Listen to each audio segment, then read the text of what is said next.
लेकिन आज हिमाचल प्रदेश का नौजवान ठगा महसूस कर रहा है कि क्यों ना इनको इन्हीं की भाषा में जवाब दिया जाए। आज भी सड़कों पर डिग्रियां लेकर के हाथ में घूम रहा है। आज इनको कहां से ये याद आ गया सब कुछ। दूसरी तरफ विधानसभा परिसर के आज ये हालात हैं कि हिमाचल प्रदेश में एक भी नौजवान को सरकारी नौकरी नहीं दी गई 1 साल बीतने के बाद भी।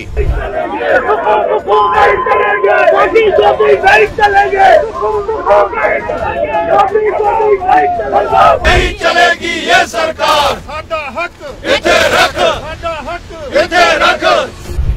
शीतकालीन सत्र के चौथे दिन सदन के बाहर राजनीति गहमा गहमी देखने को मिली। भाजपा ने अपने विरोध प्रदर्शन के क्रम को आगे बढ़ाते हुए कांग्रेस के 5 लाख सरकारी नौकरियों के वादे की याद दिलाई। विपक्ष के विधायक दल ने डिग्रियां हाथ में लहराते हुए कांग्रेस सरकार के खिलाफ जमकर नारेबाजी की। विरोध प्रदर्शन में विधानसभा मुख्य भवन के गेट नंबर 1 पर सांकेतिक डिग्रियों को आग के हवाले कर विरोध जताया। वहीं प्रदर्शन के इस माहौल में कांग्रेस विधायकों ने भी भाजपा के खिलाफ मोर्चा खोलते हुए विरोध प्रदर्शन किया। सत्ता पक्ष के विधायकों ने केंद्र सरकार के खिलाफ नारेबाजी करते हुए अपना विरोध दर्ज किया।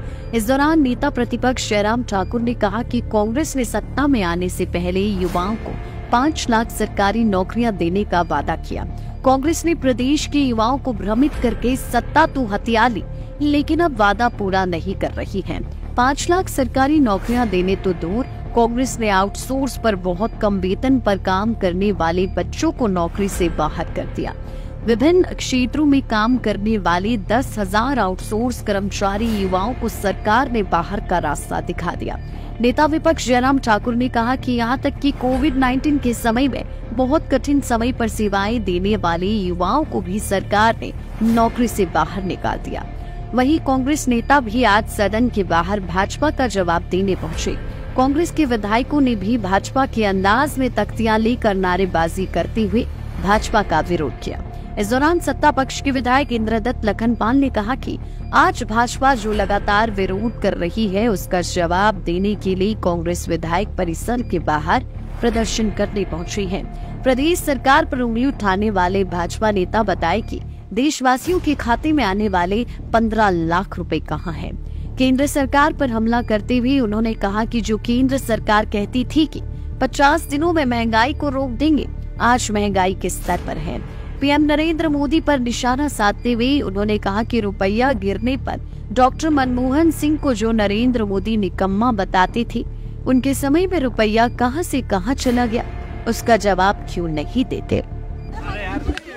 लगातार 3 दिनों से भारतीय जनता पार्टी के लोग जिस प्रकार से प्रदेश की जनता का ध्यान बांटने की कोशिश कर रहे हैं और मनगढ़ंत बातें कर रहे हैं, उसी के मद्देनजर रखते हुए आज हमने कांग्रेस पार्टी के जो विधायक हैं उन सभी ने आज निर्णय लिया कि क्यों ना इनको इन्हीं की भाषा में जवाब दिया जाए।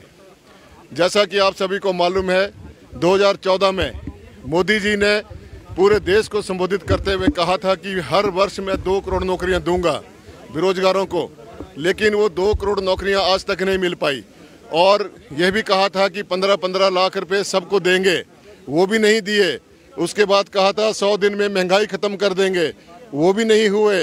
फिर उसके बाद कहा था कि पाकिस्तान में 1 सर कटेगा, पाकिस्तान के हम 10 सर काट के लाएंगे, तो वो सर पता नहीं कहाँ गुम गए।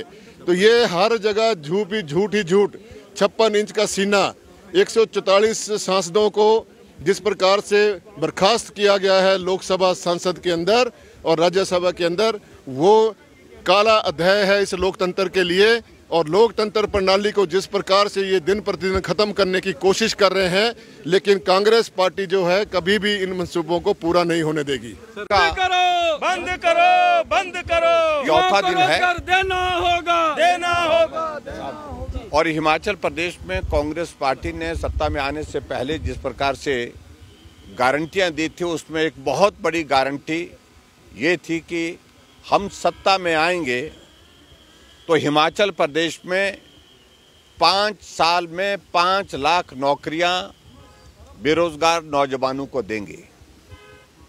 और कैबिनेट की पहली बैठक में पहले दिन ही 1 लाख नौकरियां निकाल दी जाएंगी और वो नौकरियां हिमाचल प्रदेश के जो बेरोजगार हैं उनको दे दी जाएंगी। 1 साल बीतने के पश्चात भी आज ये हालात हैं कि हिमाचल प्रदेश में एक भी नौजवान को सरकारी नौकरी नहीं दी गई 1 साल बीतने के बाद भी। उल्टे हिमाचल प्रदेश में बहुत सारे बच्चों ने, जो हजारों की संख्या में नहीं लाखों की संख्या में हैं, जिन्होंने एग्जाम दे करके रखे हैं, उनके रिजल्ट अभी तक नहीं निकले हैं। और इस प्रकार से जो गारंटियों का इनका जो दौर हिमाचल प्रदेश में चुनाव से पहले रहा, उसमें नौजवान भ्रमित हुआ, नौजवानों को लगा कि शायद हमको नौकरी मिलेगी और उस वजह से कांग्रेस पार्टी सफल हो गई सत्ता को हासिल करने के अपने उस लक्ष्य में।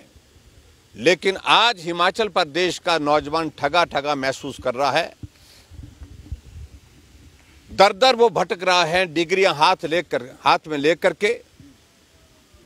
और हिमाचल प्रदेश में ये परिस्थिति आपके सामने है कि जो आउटसोर्स में लगे हुए हमारे कर्मचारी, जो बहुत छोटी राशि से ही अपने परिवार को पालते थे, पोसते थे, उनको नौकरी से निकाल दिया। और ख़ास तौर से जो कोविड में लगे हुए लगभग 2000 बच्चे, जिन्होंने अपनी ज़िंदगी को संकट में डाल करके दूसरे की ज़िंदगी को बचाने का काम किया, उनको 8 महीने से उनको सैलरी नहीं दी गई और 8 महीने से सैलरी ना देने के साथ साथ में उनको नौकरी से भी निकाल दिया गया। और आज हिमाचल में आईपीएच में, पीडब्ल्यूडी में, टूरिज्म में, हेल्थ में, अलग अलग डिपार्टमेंट में जो आउटसोर्स में लगे हुए लगभग 10,000 कर्मचारी, 10,000 आउटसोर्स में लगे हुए हमारे बच्चे, उनको नौकरी से निकाल दिया गया। जहां वादा किया था 5 लाख नौकरी देने का, और कैबिनेट की पहली बैठक में पहला निर्णय होगा जहां 5 लाख में से 1 लाख नौकरियां दे दी जाएंगी, लेकिन एक भी नौकरी अभी तक मिली नहीं। नौकरियां मिली हिमाचल प्रदेश में उनके अपने चहेतों को, जिनको एडवाइजर के पोस्ट पर लगाया गया, ओएसडी के पोस्ट पर लगाया गया है। नौकरी मिली सीपीएस को, नौकरियां मिली बाकी जो जिनको ये अलग अलग पदों पर सुशोभित किए जा रहे हैं। लेकिन हिमाचल प्रदेश का बेरोजगार आज भी सड़कों पर डिग्रियां लेकर के हाथ में घूम रहा है। जिस प्रकार से आप देख रहे हैं प्रदर्शन विधानसभा के बाहर हम जिस प्रकार से कर रहे हैं, उसी तरह की परिस्थिति में, और आज ये ऐसी स्थिति बन गई है उनके सामने कि वो डिग्रियां हाथ में लेकर के ऐसे दौर में पहुंच रहे हैं, उनको लगता है कि ये डिग्रियां अब किसी काम की नहीं रही। नौकरी का वादा तो किया था, लेकिन उसके बावजूद सरकार हमारे लिए नौकरी देने के लिए इच्छुक नहीं है। ऐसे में डिग्री का क्या करें, डिग्रियों को जलाने में और डिग्रियों को फाड़ने के लिए उनका मन कर रहा है। ये परिस्थिति आज के हिमाचल प्रदेश की है। इसलिए आज विधानसभा का ये चौथा दिन है, और विधानसभा के चौथे दिन हमने ये तय किया, जो सबसे बड़ा मुद्दा है, जो हिमाचल प्रदेश से के 10 लाख से ज़्यादा बेरोजगारों की जिंदगी से, उनके भविष्य से जुड़ा हुआ विषय है, उस विषय को लेकर के आज हम यहाँ आपके बीच में यहाँ प्रदर्शन करते हुए विधानसभा के बाहर एकत्रित हुए हैं। और